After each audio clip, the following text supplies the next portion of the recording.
A spooky spat has broken out in an Auckland neighbourhood over the future of its iconic Halloween celebrations.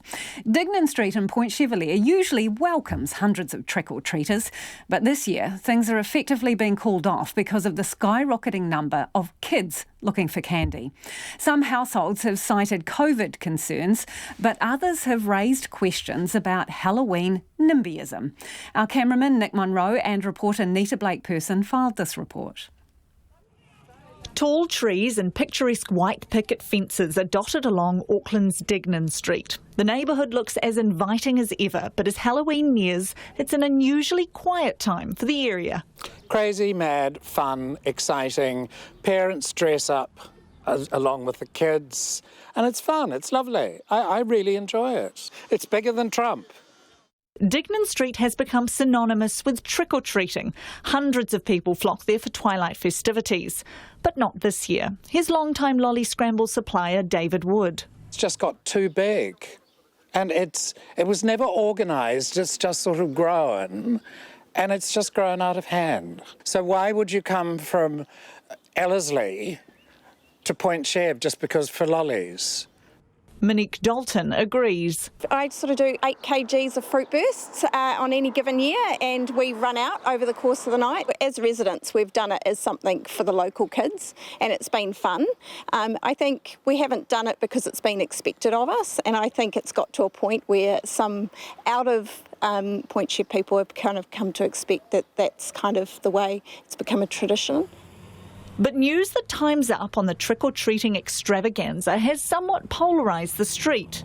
A message declaring the majority of Dignan residents would not be partaking went out on Facebook. It stated they had been very generous over the years, particularly with growing numbers of visitors.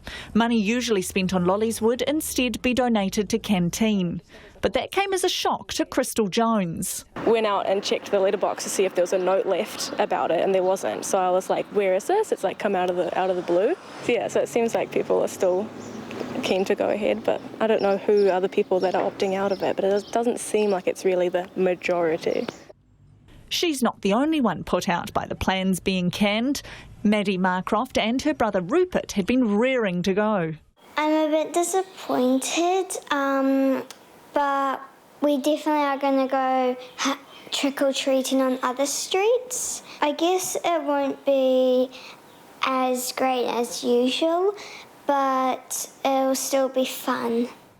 Then there are those wondering exactly why the event's been called off. While COVID concerns are front of mind, locals spoken to by RNZ have questioned why the out-of-area message is necessary. It's a bit of a shame, I guess. I don't sort of buy into, the Halloween side of things, but for the kids, it's a bit of a shame, given how, life's been pretty tough over the last few months. I think it's a bit mean-spirited, actually, because I think it is so fun and the kids really look forward to it. And I'm not sure about out of town coming. I think a lot of people local do go to it, so it's hard to tell. But, I mean, it's always good vibes and fun.